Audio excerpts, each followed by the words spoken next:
All right. Lawrence Okolie stops Krzysztof Glowacki in 6 rounds to win the vacant WBO cruiserweight title. Um, Okolie is actually in his 16th fight, and he's now a champion. And it was a great, dominating performance. He won every round leading up to that knockout. He barely got hit in this fight. He dominated Glowacki, a former champion at cruiserweight. He's been in there with a lot of top cruiserweights over the years. He's been in there with Marco Hook. He's been in there with Marius Briedis and that controversial stoppage. You know, we already know what happened in that fight. It's almost 2 years ago, and he hasn't fought since then. So, yes, he has been inactive. But he's been in there with Briedis. He's been in there with Usyk. You know, he was in there with Steve Cunningham when he was still, you know, one of the better fighters at cruiserweight. And very experienced fighter. But he got dominated in this fight. Dominated. And we've seen a lot from Okolie. I mean, to be honest, I think Okolie has to be one of the most improved boxers in the sport. One of the most improved.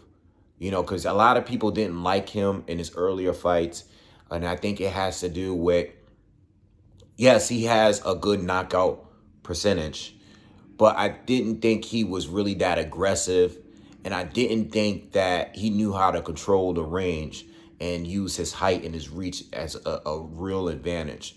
I think when people got on the inside of him, yes, he clinched well. He knew how to protect himself on the inside, but he didn't really know how to keep himself out of range against opponents that's shorter and didn't have the length that he did.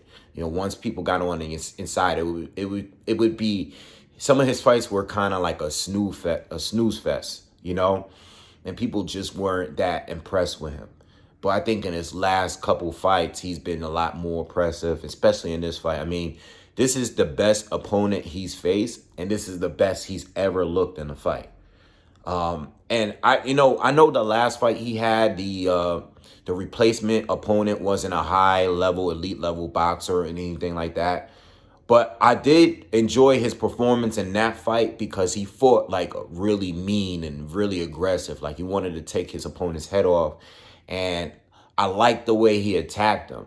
And I've seen, even though that guy wasn't an elite level fighter, I saw the progression, you know, in his boxing ability in that fight. And I like that. Like, I like that. In this fight, I saw a lot more of it, even though he was a little bit more reserved and he was more focused on timing and technique and stuff, working behind his jab. You know, Glowacki just couldn't get past his jab in this fight. And I noticed in the very, very first round that Glowacki was taking some jabs and his face was reddening very, very early in the fight. And once Okolie started landing those right hands and timing them perfectly, he connected, and he has a lot of power behind that right hand, and Glowacki couldn't really get around that, you know. Glowacki, southpaw, he kind of fights and puts a lot of weight on his left leg. Like he's always kind of leaning back. And normally, you know, he was always good at timing that straight left hand. That was his best punch. But he just couldn't connect because Okolie was just too far out. And Glowacki looked slow compared to Okolie. You know, Okolie was just, every time he shot it, Okolie was just defending himself really, really well against that punch. You know, and countering at times with left hooks to take away his jab. And he was just tying in the right hand. And as I was watching the fight, it started reminding me of the Jamel Charlo fight against Erickson Lubin. When Erickson Lubin, who's the southpaw, you know, in order to get out that way of that right hand, he would kind of lean to his left continuously. And Glowacki was doing the same thing. And I seen early on that Okolie would shoot the right hand, but he'll shoot it low. He wouldn't shoot it exactly where Glowacki's head was at. He would shoot it where Glowacki was keep leaning and ducking like this to avoid the shot. And he timed it perfectly, and he, you know, caught him with that right hand. and he was down. And it reminded me exact same punch that Charlo landed against Lubin to knock him out. And I saw it coming. I just knew it would be a matter of time before he connected with that shot. And it was just a beautiful boxing performance. And he's improved so much. And he moves. Another thing with him is that he moves very, very well. He was feinting well. He's using his legs as defense, getting out of danger. And he's so dangerous at the division because he's so tall and long, and now he has great control of the distance. He knows how to really use it as an advantage. He should probably be fighting at heavyweight, but since he can make it down to cruiser, he's very, very dangerous down there. And I'm looking forward to see what else he can do. I know he can defend himself well on the inside, but I think the only thing I would like to see more of him is just know how to mix it up a little bit more on the inside. We didn't really get to see that in this fight because Glowacki just didn't know how to. I'm not saying the older Glowacki would have won. I'm not saying he would have lost or won or anything like that. But I know from watching his older fights, he would shoot that left hand, but he would make it more of a rugged fight. Like, he would take more risk in his earlier fights. And we didn't really see that in this fight. He kind of just stayed back, and he kind of was neutralized very, very early. And that was that. Where in his other fights where guys try to use the same tactics, he would step in and throw more hooks and kind of like exchange a little bit more, where we didn't really get to see that in this fight. All right, but you could take that whatever way you want it. You want to take it and say that maybe it's because his old age, maybe because he was inactive, or maybe because Okolie was just doing what he had to do to keep this guy off and just completely neutralize him, which is what I saw in this fight. All right, so great win, great performance by Okolie. And I don't think there's any real reason that people should hate him at this point, because he's getting knockouts and he's boxing well and he's doing what he has to do. I think he's received a lot of criticism over the years, and some of it is warranted because I have seen fights where I was kind of bored out of my mind. I've covered some of the fights here because he's on a lot of undercards of fights that we love to see. And, I think he's proven now by beating that guy that he's a real, true world level fighter.